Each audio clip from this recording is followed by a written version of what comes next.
Good evening.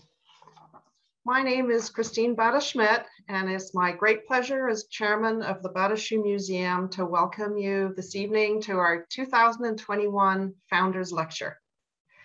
In the spirit of respect and friendship, the Bata Shoe Museum recognizes the land on which it sits has been the ancestral home of many nations, including the Wendat, the Anishinaabe, the Haudenosaunee, and the Mississauga of the Credit. Today, this area remains home to many diverse First Nations, Inuit, and Métis people, and we are so grateful to have the opportunity to meet, work, and learn on this land. In the spirit of learning together, every year we invite an internationally recognized thinker to share their ideas on the world of culture, design, and arts to honor our founder. Sonia Bata was a visionary founder behind our outstanding collection and museum. She was so passionate about design and so passionate about celebrating the great diversity of people around the world. She created this museum to help foster a greater understanding of these different cultures and time periods through the footwear that we collect, research, and exhibit. Our over 14,000 artifacts range from the very beginning of human history to the most contemporary innovations in the field. Through our changing exhibitions, we invite you to step into our shoes. Not exactly, virtually, of course, to explore the stories these shoes can tell us and really imagine the lives of the person who would have worn them or who made them. Right now, you could transport yourself to the Arctic Circle, buy a pair of exquisite salmon skin boots, or you could find yourself in a boudoir in 18th century Europe during the Age of Enlightenment, or in the metaverse with virtual shoes for your avatar. Museums everywhere are finding new, more inclusive ways of engaging their audiences and displaying their collections. And we're just thrilled to have Kulapat Yantrasast this evening as our speaker. Kulapat is such an exciting architect who'll be sharing his ideas on reimagining museums, and he has done just that in numerous museum projects, presently at a massive transformation of the Rockefeller wing at the Met in New York. Exciting for us in Toronto, he's also designing the Reese Park project right here on our waterfront. So thank you so much, Kulapat, for agreeing to give this talk, which I'm sure will be fascinating. I'd like to ask Elizabeth Semmelhack, the museum director and senior curator, to make a more formal introduction. But first, let me introduce Elizabeth. Hi. Elizabeth has curated more than 20 wonderful exhibitions at the Bata Shoe Museum and has published 11 books in the field. She is definitely a leading footwear historian. Over to you, Elizabeth. Thank you so much, Christine. I welcome everybody to our Founders Lecture done in honor of Mrs. Sonia Bata, our founder. And before I start, I just want to give a little bit of information about how the evening will go. Kulapat will be, I will be introducing him very shortly, and he will give us a lecture. Then we will do a Q&A. And for anybody who has questions, please feel free to add them to the Q&A function, not the chat function, but the Q&A function, and we will get to them after and try to answer as many questions as we can. So I'd like to formally introduce Kulapat. He was born in Bangkok, Thailand. He received his PhD in architecture from the University of Toronto, and then shortly after graduating, began to work with the remarkable architect Tado Ando. And he worked on many projects, including one of my all-time favorites, the Pulitzer in St. Louis, Missouri. Regarded as the new generation architect, his interdisciplinary approach to architecture and design is largely shaped and inspired by his passion for food and society, viewing each project as a mix of ingredients that yields its own unique recipe. His approach and philosophy provide a purity of structure and a clarity of thought, with an openness and desire for creating dynamic environments, earning him numerous honors and awards over the years. And truly, it is our honor to have him here tonight for our Founders Lecture. So welcome, Kulapat.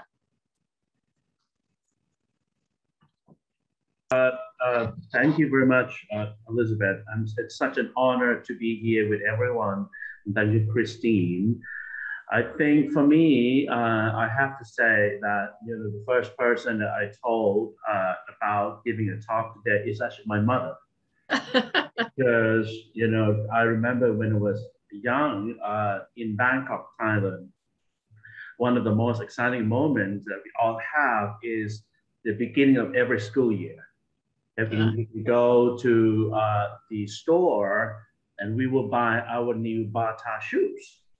So I have no idea that those shoes are actually from Toronto, first of all, and they are, our stationery from the very beginning. So the brand has associated with our upgrowing, me and my sister. And so my mother was very excited that we have a chance to communicate today. So thank you, and such an honor considering all these amazing thinkers and doers that you have had on this series over the years. Well, we're very excited for this evening's presentation. Thank you. Maybe I could start, or we can get the slide. Well, thank you everyone for joining. As Christine mentioned, I grew up in Thailand and in Japan, and that really defined who I am and how I think about life and architecture. So our company is called Y, as in Y Architecture. And so I always think about design as the balance between the why and the why not, which is the knowledge and the imagination, or the logic and the whimsical ideas. I think that's important to start there. Okay, here we go. And this is, we have offices between Los Angeles and New York, roughly around 50 people. And we have varieties of disciplines that we practice in: architecture, landscape. We have a special workshop dedicated to museum studies, not just architecture, but exhibit design, operation, technology, really a thought pattern with museum to think about how can a museum function to the most relevant in the 21st century. So we have a whole team towards that, including objects. Quickly, before we go deep into the aspect of museums and how we think about them today, let me quickly talk about myself. So my journey has started in Bangkok here, and go to Japan, and then to obviously the West Coast of America, and then the East Coast of America, and now Europe. So it's almost like travel the world in 80 days. And one thing that I think, in a way define how I think about design a lot is by comparing Thailand and Japan, because those are the two places that form my sensibilities and upbringing. So Thailand, as you see here, is a small country in the middle of Asia. It's right between China, which is here, and India, just like what they call Indochina. So as a small country like this, you learn to behave when you're between these giants, which is China and Japan. I'm sorry, China and India. Japan, on the other hand, is, as you know, a country of islands, completely separate itself from the rest, roughly similar sizes, but Japan has a very different mentality. And nothing can really, talk about this. So this is Thailand here. You can see this skinny guy between China and India, minding his own elbows, learning to behave between the two giants. Whereas Japan is this guy spreading out at the end of the Pacific Ocean in the back row by himself. So that sense of mentality and location really define who we are as culture. And I'm using food as a way to talk about it, because food is what we have every day. Food is who we are, and food is the most intimate culture we get. And food and architecture share so many things in common. I don't want to go into detail, but we can talk about that later in Q&A. about food and architecture and art and museums. But what is interesting in this case is that Japan, as being this rather isolated, independent, also reflects in the cuisine. Japanese cuisine is, as we all know, through sushi and many other dishes, it's about the clarity, the order, the distillation, the refinement. And the strengths come through by unity. You have one flavor, you have one ingredient, and that strength kind of come through in that depth of the ingredient and how it's processed. Whereas Thai cuisine is the opposite. Thai cuisine is always about mixing diverse ingredients, spicy, sweet, salty at the same time, and how these different flavors come together in a somewhat harmonious way is the strengths of Thai food. Again, what I'm saying is that these are two small countries, they're somewhat relevant and powerful, but they are able to bring this unique cultural contribution to the world through the way that process influence from outside, the way they mix in ingredients in a different way. And I felt that's so important that we think about culture as where we are and how we received it. But the main important ingredients for me in architecture are really the people that will eat the food, the people that will be using the architecture, the people that are involved in the making the architecture, from the clients, the communities, the architect engineer. These are the people that are the secret ingredients of any project. And that's important to recognize. Again, just the build-up of our workshop, which is very fluid and multidisciplinary. Yeah, and I like this notion. I mean, the idea that, I think they say that if you see a hammer, then everything looks like a nail to you. And so that's not at all what we're looking for. So we really gear towards our studio or workshop as what I call an ecology of discipline, that we're really able to use the tools when we need to and think broadly about solutions, not just with the hammer. So that's who we are. And I want to start talking about, for museums and objects in this context, which is a wonderful quote by a Finnish architect who said that always design a thing by contrary in its larger context. If you design a chair, think about the room that the chair will be in. If you design a room, think about the house it will be in. And if the house in the environment, in the community it will be in, and then in the city. I'm saying that because, of course, we all talk about shoes, we all talk about spaces and history and memories, and how all of these elements exist in a larger context, and how it's important related to the scale and to the sequence of that. I think it's extremely important. So let me quickly start from this process. So this is actually my own house, just drinking my own medicine. In this case, in Venice Beach, California. Again, it has a funny feeling of indoor-outdoor, almost like a Thai house, because it's raised on the second floor. It has a pool next to it. This is the living room, exactly where I'm sitting right now. This is another guest room. You look into the pool, the component of it. And this is the living room, from the studios and other. It's a very open, simple space that, in a way, mix the architecture, rather brutal with the concrete, minimal aspect with playful objects and light and texture. So I think in a way, it kind of go back to what I mentioned about, which is the idea of the clarity in the Japanese sense, but the Thai ingredients and the playfulness and the whimsical that come through that. Again, between the why and why not, and between the two poles that I'm interested in creation.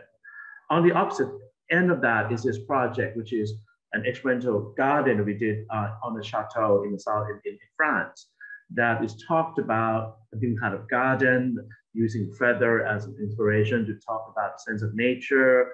I just wanted to show the breadth of the project that we worked on, so you can really kind of see that. And we start from the smallest project and we'll grow into the bigger ones.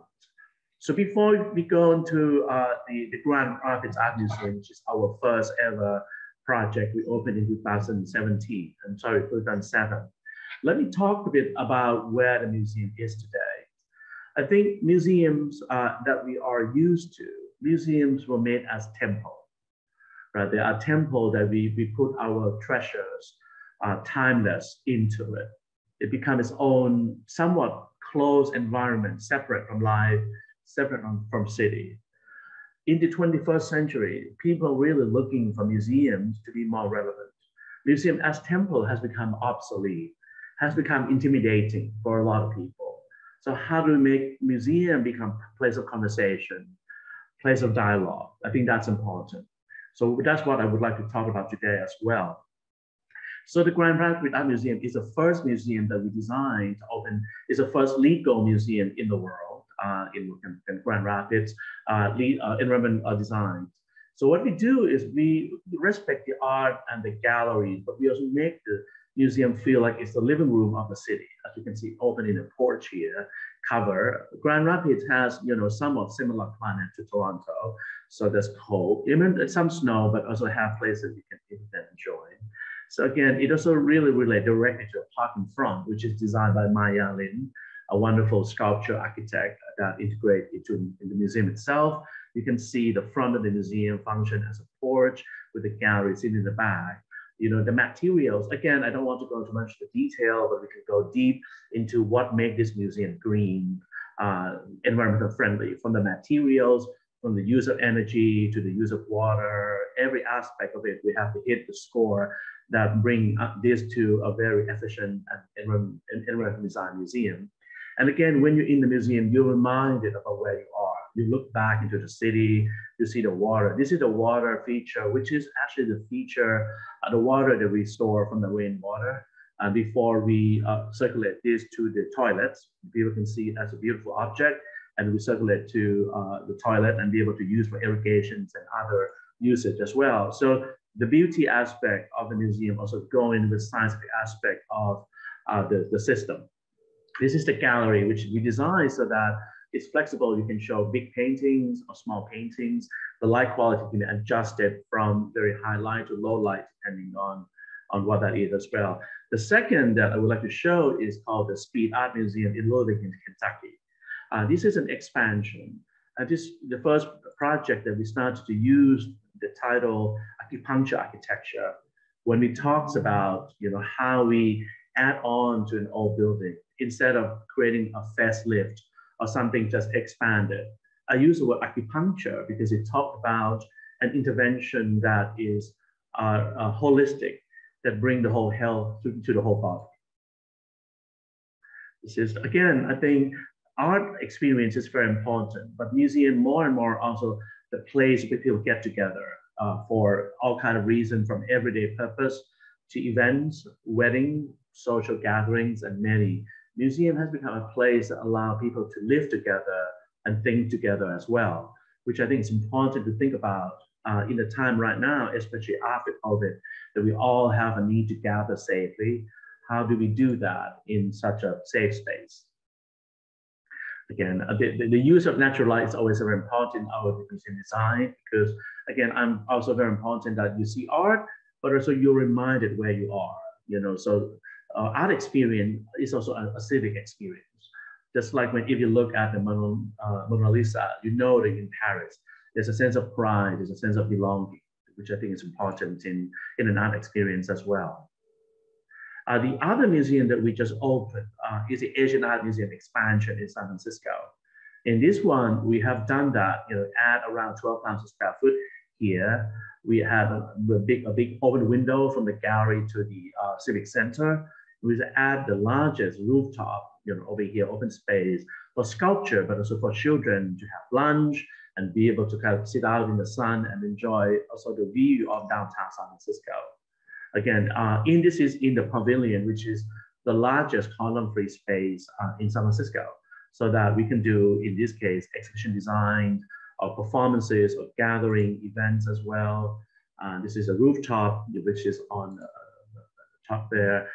For the opening, we have worked with Team Lab, which is this wonderful collaborative interactive media team from Japan that create a specific site-specific collaboration with the museum on this note. The other, again, now going from the outside to the inside, that we have done is the Academy Museum of Motion Pictures.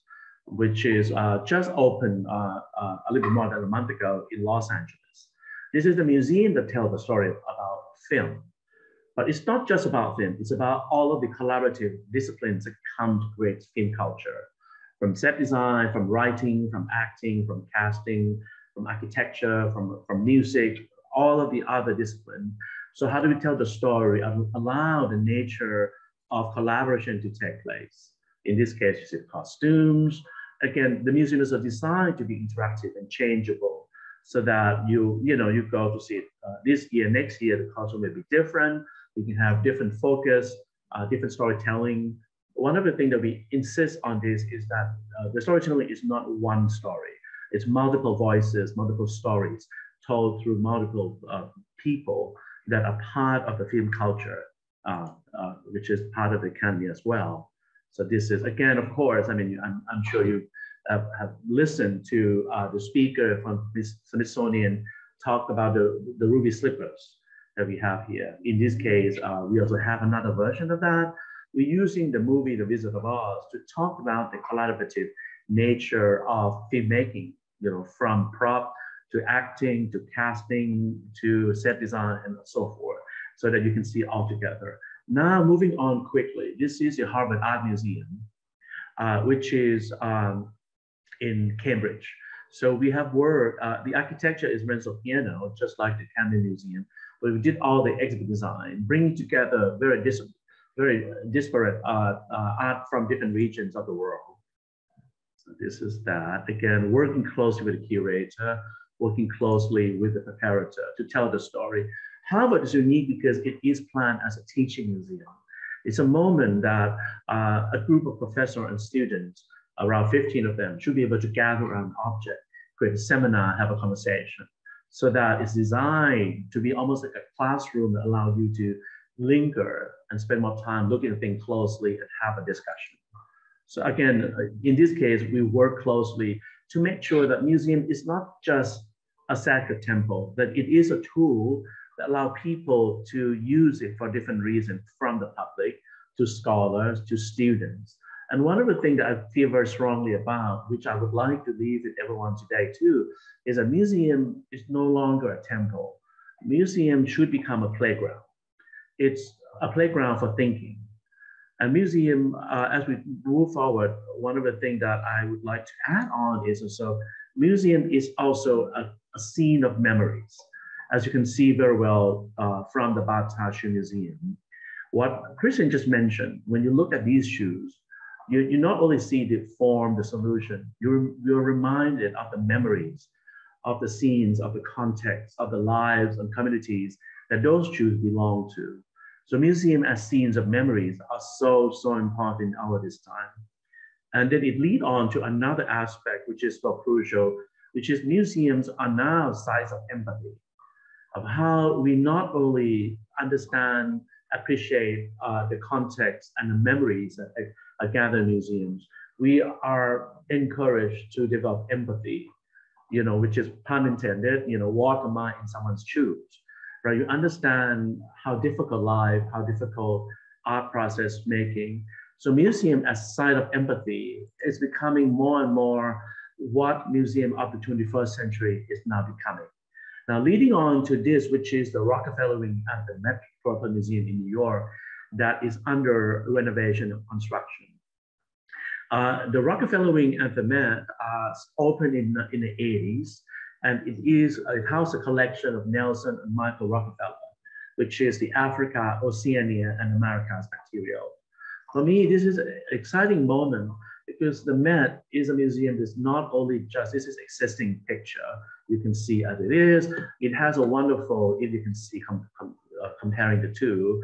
So what we have done is most of the collection of the Rockefeller Wing are light sensitive, so that you can see that until now, those windows are all closed. So even though there's a Central Park outside, no one can see it.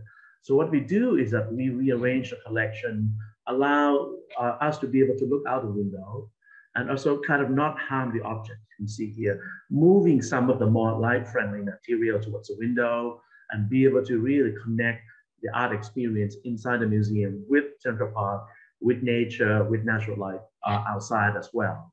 This is some of the existing condition. So we have really looked and worked closely with the curators for more than 3 years now to reconsider. It's around 50,000 square feet altogether. Create a new wing that create a more uplifting quality. Even though the objects are light sensitive, there's a way that we can create light effect that make a room also feel comfortable for people, and while maintaining the preservation measures that the object requires. So that's something that we are pretty good at. And the other, which is this project, which is the Northwest Coast Hall at the American Museum of Natural History, that we were started about 3 years ago. And through this process, you're looking at the new rendering that we designed. This is under construction. In this case, I spent around 3 months really living, talking, conversing closely at the nations, 12 nations on the Northwest Coast, from Alaska down to around Seattle, which include many First Nations of Canada as well, including Haida, Kwakwaka'wakw, and many other along who are, whose cultures are represented in the hall, and really talked about the stories that they want to be told, the objects, the livelihood, and many others. And they continue to be involved very closely throughout the process of design and construction of the hall. This is one of the workshops we have done. I mean, again, if we go back to what we talked before, that museums are now not just one single curatorial voice. It is a site of multiple voices, conversations. Sometimes might even be conflicting, but it's important to have a place of interaction and conversation. So this is one big project that happened. This is from the opening when we groundbreak. Again, we started by celebrating and welcoming our friends from the Northwest Coast to New York by the native population from New York State itself. And we all talked about what we want to achieve, what the messages would happen, and how this, again, it is in New York City, but it's not just for New York citizens. It's for the citizens of the world who understand the cultures, the stories, and the living cultures of these nations. And now moving on quickly outside of museum context, and we're moving on into one of our biggest projects, which is this music hall, opera, and theater in Perm in Russia.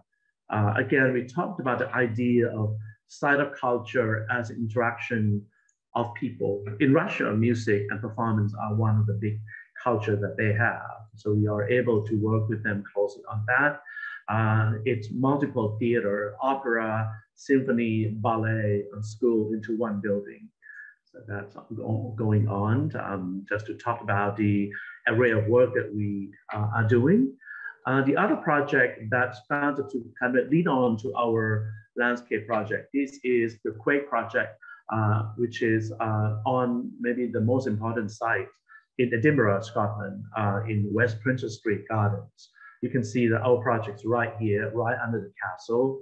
And what we do is, again, is acupuncture, is by really stitching the fragmented landscape around the city together, create different layers of botanical, of culture, of people, again, walkability, not only just for tourists and visitors, but especially for residents, that they have amenity of life, they have places to go, multi-generations, not only just for culture, but for nature and also for gathering. So that's something that then we won the competition around 5 years ago, which then led on to our last project that I will show, which is the Rees Park project, which I'm hoping that everyone in Toronto is excited and supportive of the project. We won the competition around 3 or 4 years ago, which is a way of creating, in this area here, is actually a parking lot right on the waterfront, and how to create a placemaking, nature, leisure, culture, connecting back to the city when the freeway was cutting, that piece of land from the rest of the downtown. So that's what we have proposed, create this kind of landscape or this kind of topographic form, which in a way is similar to the origin of the topographic nature of Toronto as a place, and be able to build it up so that we can, in a way, integrate this with the expressway, create more garden space, allow people to have more green space and recreation. You can see the expressway just on the right-hand side. We built in, as part of the program, cafe, retail, gathering space, but just create a more vertical nature that could exist there as part of that. This is looking back towards the waterfront, as you see. And last project, I just want to end with this. This is actually our very first project also that we did work and when we started as a pro bono. It is a simple pedestrian bridge crossing the LA River. But the part that is kind of interesting because the bridge itself is made from the garbage and the debris that we collected from the river and then built it up with the form and poured it in the materials. Again, going back to what we talked about, how museums, architecture are sites of memories, right? The trash that people throw into the river is now becoming the bridge that allows them to cross the river. I think it's important for people to be reminded that we treat the river in a way that the river treats us back. So the idea of component is the location of it. And I think, again, just want to conclude here, this is the mock-up that we use to look at how we can build this project together. This is part of the LA River.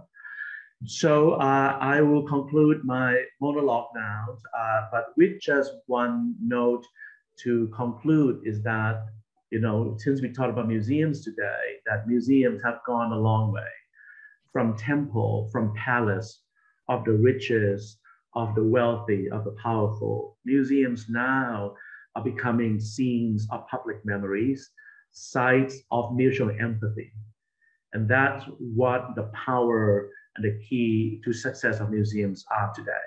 So I would like to leave that note with everyone today. Thank you. Thank you so much.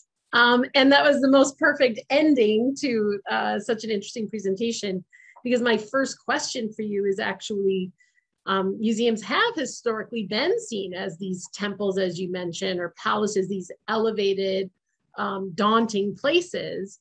And so how does design encourage greater feelings of inclusion and community? How do you make it, and I love the way you term this, museums the living room of cities? Thank you, Elizabeth. I always think that my job as architect for museum is to be a matchmaker, right? A matchmaker between people and art. Interesting. And the job of a matchmaker is you respect both parties, you understand both parties. Both parties need to be comfortable. The art need to be comfortable. You need to design the galleries that the art has wonderful light, good proportion in the room, uplifting quality that show off the art in the most beautiful way. But on the other hand, people also have to be comfortable. People should not feel intimidated. People should feel welcome. People should feel like they're allowed to be themselves. Right? I think, again, using the idea of transparency, so people feel like they can see where this comes from, the city, they can see themselves, they feel uplifted also by natural light, sometimes with beautiful garden view. And once they feel comfortable, once they feel welcome, then they will become curious. And then they will start to really look at and ponder and question. And I think that's, the beginning. And I feel that, again, this is, museums are dealing with a very tough time because, especially in America, in many places, people from minority cultures were not part of the museum culture in the get-go. So there's a historic intimidation and exclusion.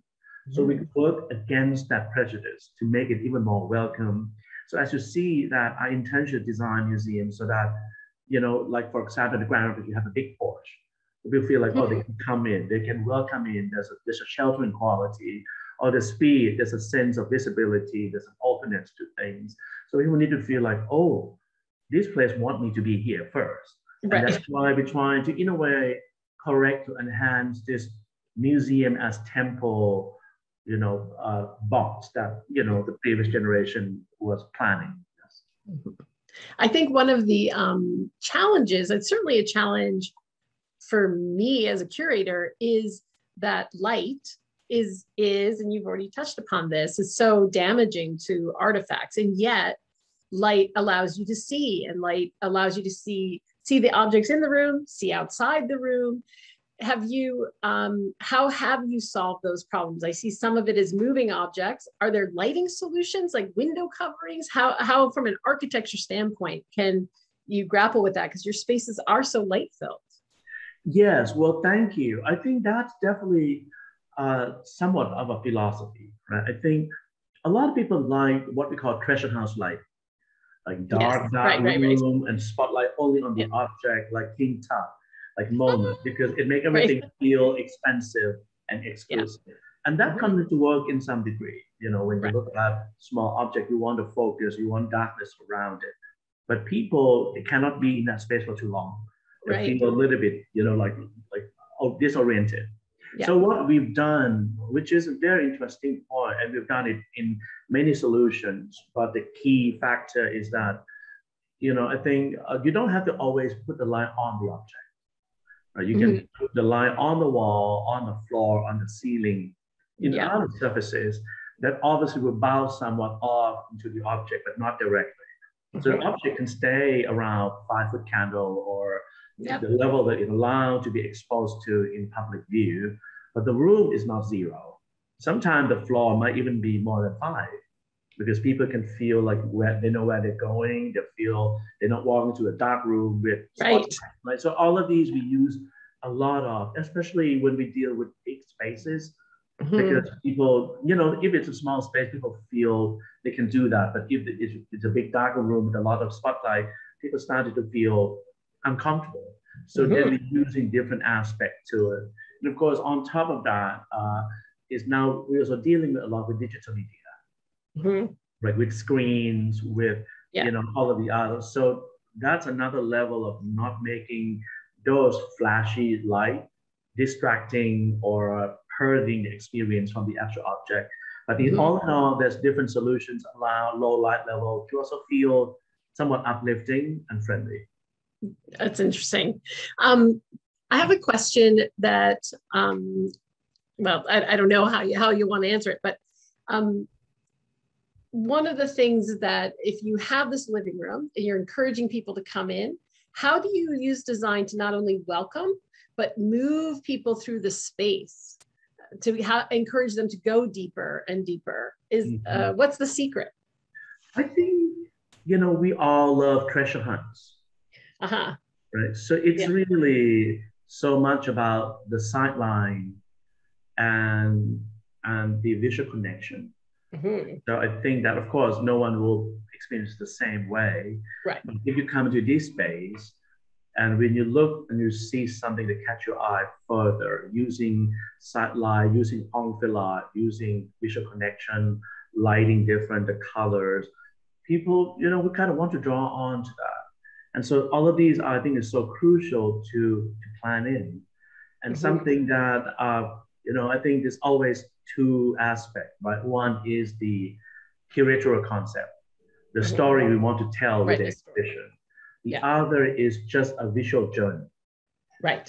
And these, the successful exhibition is this when these 2 overlap. Right. So that, there's a flow of storytelling from first section to second section, but the visual is also play with that. So you feel like, this is interesting. I saw this. And so I saw that, so it's that always been, and to do that, we use all kind of tools. We use, of course, drawings.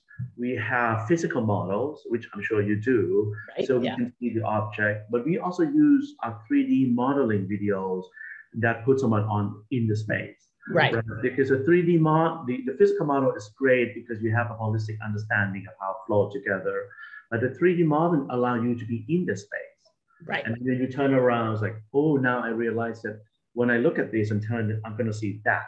Right. So then it started to kind of give you that that treasure hunt aspect. Yes. Right.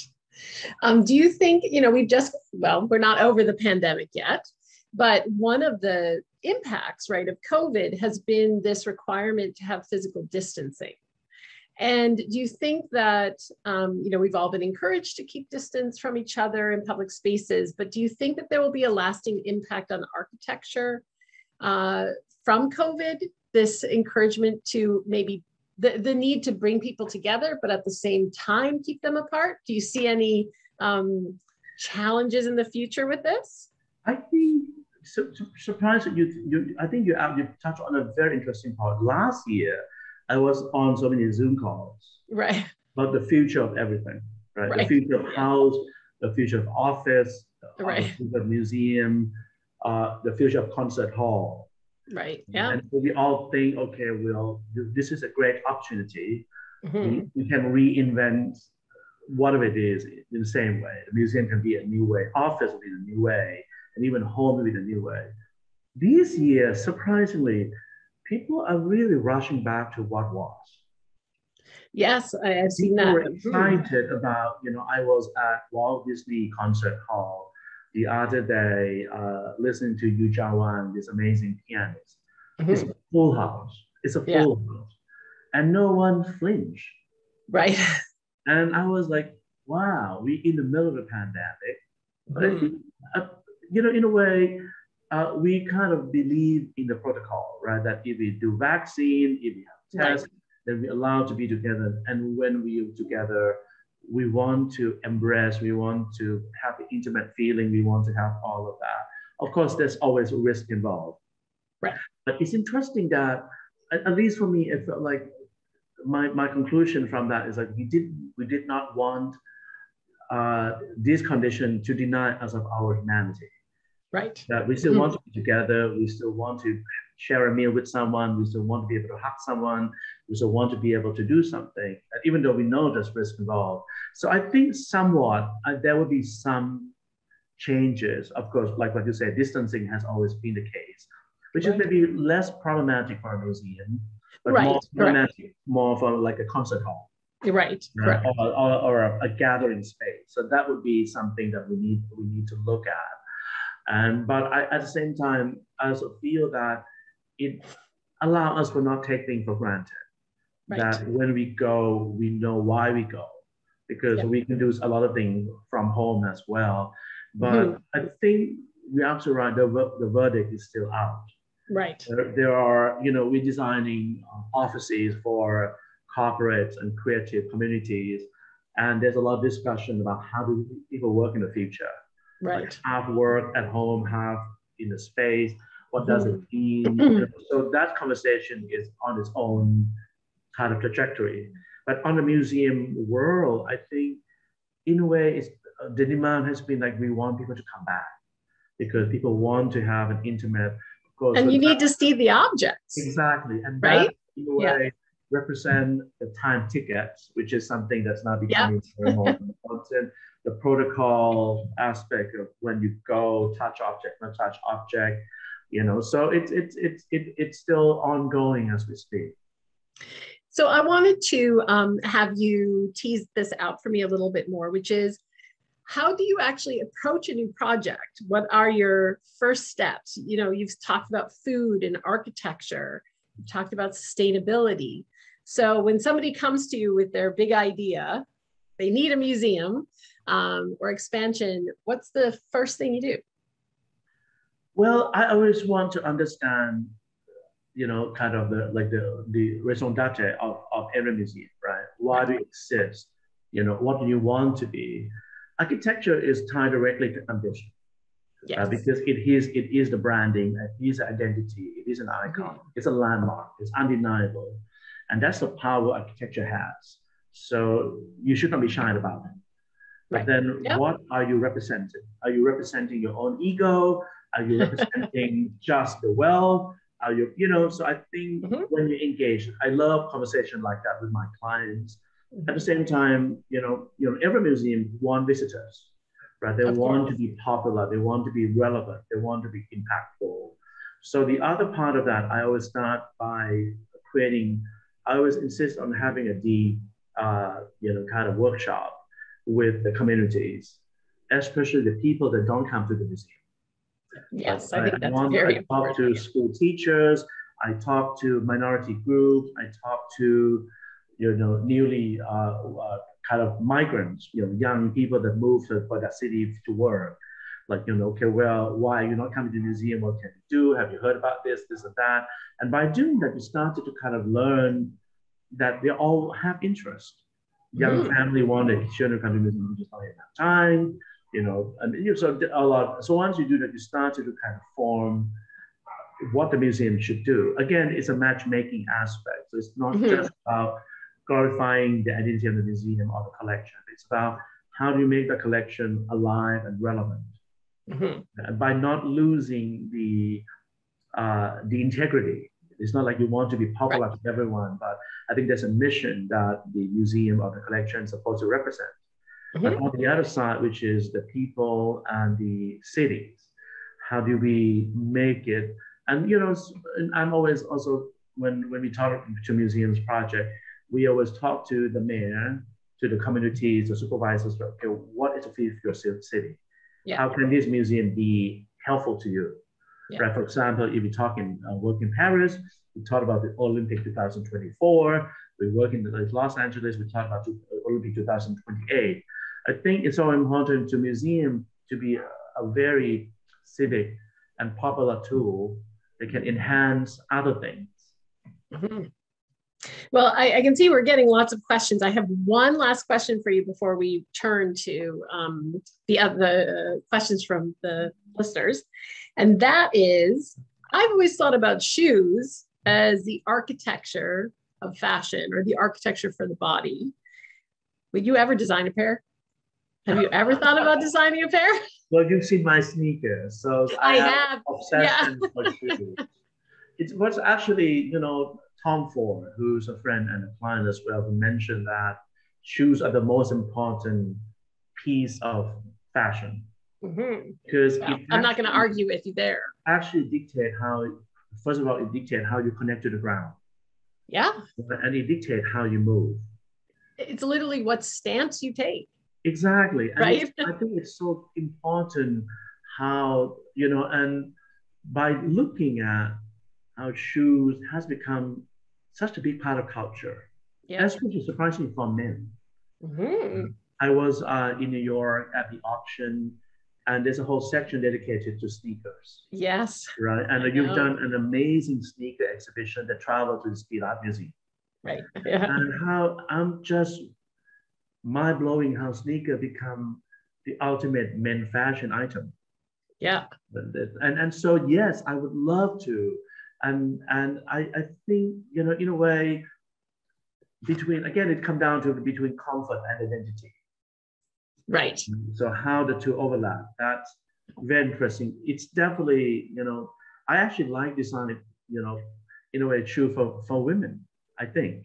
It seems to have more possibilities. Yes, I mean, women are able to wear the heel, right? Yes, unabashedly. And so, yeah, that is a sight. Absolutely. But I mean, let me return a question to you as someone who has worked with you before. Have you had an urge to design a piece of architecture? That is an interesting question. I have been very interested in architecture for sure. Particularly, and I studied Japanese art history and think about Japanese architecture. And one of the things that I find really interesting about your work is that indoor-outdoor conversation that you have. And I could imagine wrapping my head around a small little retirement place. It's interesting because as we talk about that, it reminded me. You remember that image of that old lady and her family that lived in a house that looked like right. I don't think that I would. I don't think that would be your house.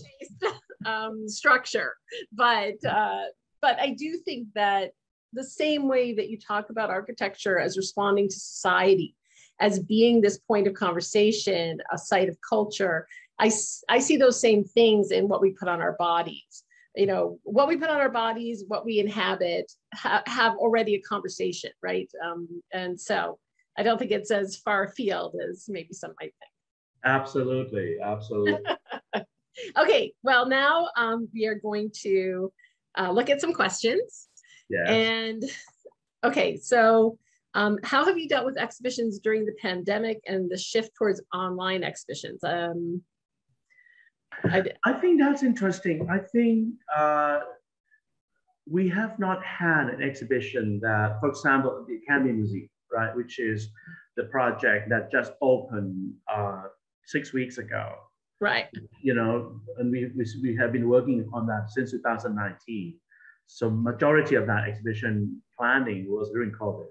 Right. And I think, yes, of course, it changed our thoughts somewhat about the touching, the interactive nature that we want people to have more, because we want to be able to have interpretations. People can choose what they want to look at or listen to, so that becomes less problematic. But I don't think we have any exhibition that pivot completely from physical to digital. I think what we call phygital, which is physical and digital combined, has become the mode that how can we do that? How can we have someone in person, you know, in a space, but be able to use also their handheld or some other media at the same time when people at home can have some part of the experience. So it's more an expansion rather than a change or the switch. Yeah. One of the things, the next big exhibition that we're working on is tentatively titled Future Footwear. And a quarter of the exhibition looks at footwear in the metaverse, virtual footwear. And so, you know, sort of in tandem with this question that was just asked, do you think that AR and VR, VR experiences, architecture in VR, like, do you think that's also going to find its way into museums? Absolutely, it's already there, both VR and AR. I think it's in some capacity, I think I welcome that, because I think, you know, not everyone can be in two places at the same time, right? I mean, if there's an exhibition, for example, at Batam Museum, not everyone in the world can go see it every time. But it's a pity because it can be a video, but it could be a deeper engagement that people can kind of put a VR on and do all of that. I think AR is even more interesting. Yeah, because you know, between virtual reality, you know, for our audience who might not have the difference. So virtual reality is completely, you're detached from reality. Correct. And now world is virtual. Augmented reality is that you're actually in the physical reality, but you have the goggle or the glasses or thing that add another layer to the physical reality you're adding on. For example, if you have glasses, you look around and you see an object, but then in your glass, there's more information or more video, so you can have both the physical and also the virtual. I think augmented reality is very interesting, especially in the context we just talked about the different voices, right? It is impossible for museum to put out narrative at all times. You know, it will be 5 languages in 5 viewpoints. You know, so and then it'd be about an AR, if done right, could be an opportunity for people to be able to custom their experience.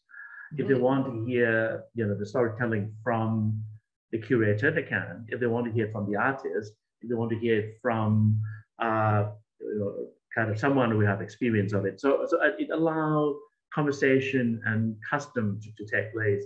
So I'm definitely think that just like the way how much time we spend on our phone, if our phone and our glasses combine, I mean, the AR is right there. So I think that's definitely would be a big part of the museum design. What is the most complex museum project that you ever worked on? Oh, let me think, most complex. I have to say possibly the museum, the American Museum of Natural History, which, you know, we almost finished the work and the hall will likely open next year. Right. Because, you know, there's a series of opening that the museums go through. They just opened the Halls of Gem and Mineral this year, and then next year open our hall, which is Northwest Coast Hall, and the next. And the reason why is because it is a natural history museum, it is a place, where touch on a very difficult relationship, which you have pointed on before, between the native populations and the people that come after. I myself is also an immigrant, but I understand the aspect of coming to a new land, the idea of diaspora. And in this case, to go back to, we have 12 or 14 nations whose collection represent the museum, and spend time with them with mixed emotions. Some of them are very angry. Some of them are very excited that the idea that their culture can be represented in a central museum in New York City. Some of them have very mixed feelings about what does it mean? What story do we tell? So that dialogue led on to another level of living conversations about what museums are for, why are these objects here, so and then again, I think it comes down to how you give voices to the people who are living behind these objects. That's and then so it becomes a complex storytelling that go through many years of workshops and dialogues. Okay, the next question is, do you think the physical size of museums will decrease and the electronic footprint enhance and increase in the future? Meaning, will visitors be able to do more dynamic and comprehensive views of collections online without visiting the museum itself? I think that would be a pity, right? Either one and the other. I think what will happen, I think, in the future, this is my gut feeling right from the hip, is that museum will be designed to be more flexible.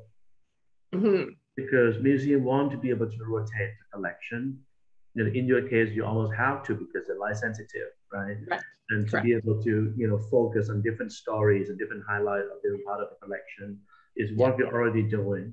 But most other museums do not really rotate the collection much.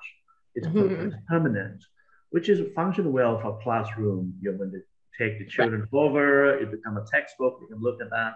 But for most people, they never go back. They went in one time, and they're done. So I think the museum will use the real estate, the physical real estate, better, right? So it will become almost like a department store. I mean, for lack of a better word, there's new seasons, there's no new stories, there's new conversations.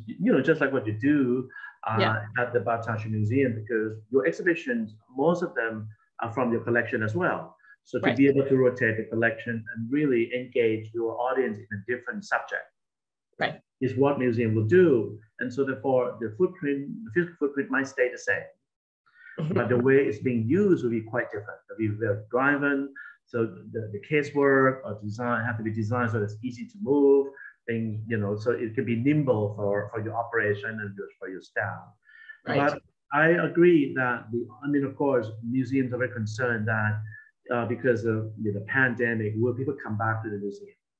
People do, because again, we surprisingly experience with our full body, not just our eyes. I agree. When you're in the museum, you see people, you see the object, you have a civic experience, and you cannot have a civic experience in front of a screen yet, right? So museum will go, and I think on top of that, maybe if I can go back to the point we made, is that museum as a social side of memories and side of empathy will be even more, right? Because it's not just about looking at art, because people can do that at home, but to be able to share the memories together, to look at the object together with your friends, have a cup of coffee, to develop a sense of empathy by going through an exhibition together, by having a workshop. So museum will become more of an active conversation rather than a passive presentation. We are after 8 o'clock. And so we've not gotten through half of the questions. I do want to I need to do a formal summation here, but you have kindly agreed to stay on after. And so for anybody who wants to stay on after my concluding remarks, please do. And we will continue for a little while answering questions, because the questions are really good and the answers are even better. So I will just will let everybody know that I'm very grateful for all the people who showed up this evening. Please come to the Battersea Museums, and you can see our newest exhibition, all dolled up, Fashion and Cultural Expectations. So here you can also come and see The Great Divide, Footwear in the Age of Enlightenment, which grapples with some, I think, very topical questions that we have today about how fashion supports different power structures. And so it is a museum that is striving to constantly change exhibitions so that there are always new discussions happening within our four walls. And I would like to also formally thank you, Kulapat, for your incredibly insightful presentation and your very insightful and thoughtful answers. Lecturer, it's been such a pleasure to listen to you. Thank you. It's such an honor. Well, thank you so much. And so for anybody who can stay on, I'm just going to continue with the questions. Okay. Thank you. Okay. Did you grow up? Okay, this is the next one. Did you grow up attending or frequenting museums yourself? When did you come to the realization that museum design would be a great social equalizer? I'm interested in the design philosophy more than the curatorial and programming aspect. Thank you. Well, I actually did not. You know, my parents, when I was growing up, did not take us to museums at all. I think, you know, they're middle class, you know, professionals, you know, they're trying to make ends meet. But they did take us on their limited budget to Europe when they could, right? And then be exposed to the Louvre and many other museums just blow my mind. And I think I really got to really like museums for that sense of curiosity. And funny as it is, because I now, I mean, not now, but later, I mean, before too, in turn was the one who dragged my parents to museums in reverse. And they told me like they developed some sense of acquired taste because I was dragging them through the museum, and now they can sustain the museum for hours looking at objects. So I think in a way, maybe because I'm always curious. When I was growing up, looking magazines, thinking about travel, think about different culture that I can come across. I mean, maybe I should have been an anthropologist, but because of that, I mean, I think art is just one of the highest point that any human being could do, right? And it stay on. Just food is great too, but food is not as permanent as art. So right. It allows us to really celebrate our achievement in life. So I think that's kind of where I come from. So the next question I think is a challenging one. How can museums be people's living rooms when the price of admission is high and the funding for a new building comes from the wealthy specifically? Well, I mean, it's interesting because museums have different routes, right? You know, for example, in Europe, you know, I think the state or the government dictates the museums, right? Because they're the state museum. They're not free, but they're kind of being part of that. In North America, I think, you know, we believe in the aspect of philanthropy, the idea of sharing an aspect of that. Of course, there's a benefit, but there's some shortcomings, depending. I think museums, actually surprisingly, a big part of museum is actually free. You know, I think we can do that. I think more and more museums are interested in doing that.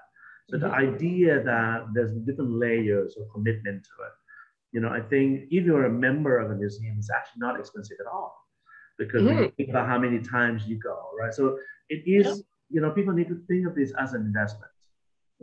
It's not a public amenities that anyone can just enjoy, but if you like to be committed to culture, you spend $100 per year or whatever, and you get to join the program, you get to go to the shows and things like that. And you can live with it out. It's actually not that bad. But of course, museums have a lot of operations, you know, so therefore for tourists or for one-time visitor, they have the chance to do them out.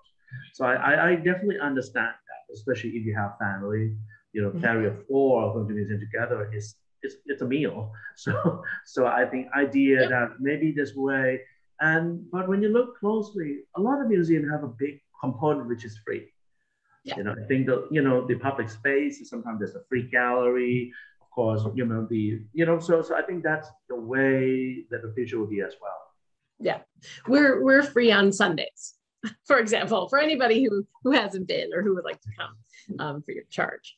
Okay, so the next question is, working and living in New York and LA, and with growing effects of climate change, how do you design a building that could be in harm's way potentially in the near future? Are you thinking about the impacts of climate change basically on the buildings you're building and where you're building them? Oh, absolutely. Absolutely. I mean, I think, first of all, I think, like the center place, whether museum or not, it's like our clothes, right? If you're in LA, you dress a certain way. If you're in Toronto, you dress another. Building should be the same. Building should, behave to the climate, to the context that it is in. I'm not going to design an LA building in Toronto, but just kind of, and just heat it up because it's not sensible. So that cladding, the orientation, the way you bring the light in is really depend on where the climate is in the sense of place where it belongs to. So that's already done. But museum on top of that has another level of requirement because, as you know very well, because in the gallery space or where the art objects are, you have to maintain a stable climate control. Absolutely, right? correct. Which is a very rather uncompromised level of temperature and humidity. Yeah. And so therefore, we end up spending quite some energy maintaining that stable condition that the Museum Association require us to do to be able to really maintain the quality of the art object for the next generation. So that energy consumption is important to think about. Because one time, I made the mistake of telling the New York Times, like, think about museum building as a big refrigerator for art. But it is, because 24/7, with or without people, the museum gallery is refrigerated, is climate controlled. Right. Both, and not only just temperature, but humidity also, which is very difficult to deal with. And so a lot of people don't know that. They thought we turn off the air conditioning when people leave. So I think the commitment to preservation of our collection is deep. So we need to think about energy that we can provide, from, of course, natural resources, renewable energies, from climate control, from solar panels to geothermal. So different locations have different solutions to that. We are one of the first pioneer of, the lead environment design of museums, because we found specific solutions that fit with museum operation. Again, using energy, using materials, recycle. I think the global warming, the climate crisis is a big part of it. And I also am a big believer, which I hope you see from the show, that I feel like we need to also show people how we do that. Like we recycle water, where is that water? We use renewable energy, where is that? Even though the museum mission is not about that, but I think the more the museum can show people that there's commitment towards climate control, there's commitment towards energy consumption, I think people will appreciate the mission of it. So that another dialogue that I think could be part of the exhibition as well. With the rise of disability awareness, what was one of the most interesting accessible elements that you created for a museum or an exhibit? I think it's a big part, right? Because we work at the Worcester Art Museum in Massachusetts, which is an old museum from 1927. Yeah, it's a great museum. On the outside and the inside as well. Again, it's one of the old rich patron museum, right, which have taste and things like that. And so when we talk about accessibility, it's universal. It's not just physical. It's also age. It's also, knowledge. It's how do we bring the total aspect of inclusion into it? The reason why I brought up the Russo Art Museum because I became a big part of the state of Massachusetts in, spearheading what is called universal design. Yes, which I'm right. sure it's very common in Canada as well. Yeah. In a way, that's our effort to trying to address, because in America, we have a thing called ADA. Yeah. Right, because it's American Disability Act, which in a way stemmed from after the war when we have veterans, and therefore we deal with inclusive in the sense of handicap, in the sense of physical disability. But there's so many other inclusive design that could take place, including for children, including for people that could not read well, the sizes of the text, the labels, including providing information that do not assume that people already understand that subject, so on and so on and so on. So the concept of universal design, I think, is interesting because it kind of I'm sorry, my it's not about dumbing it down to everyone, but to make it more accessible for people from different walks of life. So anyway, it's an on subject, and I encourage everyone to Google and read about that, because I think it will incorporate the physical accessibility with, the mental as well as the social cultural aspect as well. What is your favorite example of an adaptive reuse of a heritage structure that you've worked on? I did a project which is converted an old Masonic temple. Oh, interesting. Yes, into a country art space. I think, and we in a way leave a lot of layers out. We do it so that when you walked in, you still see not only just the motif and the architectural heritage of the building, but you see layers of the uses before. You saw the lodges where people used to gather for their Masonic activities.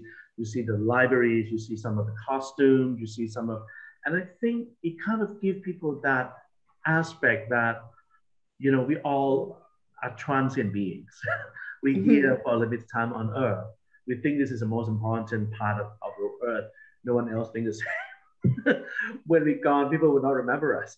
So therefore, I think the idea of creating this layering of again, site of memories, what we talk about, right? Museum as site of memories, is so important. And the memory is not just about the art, it's about the building, it's about the city, it's about different generations looking at objects together. I think it can be your own memory, or it can be the city memories.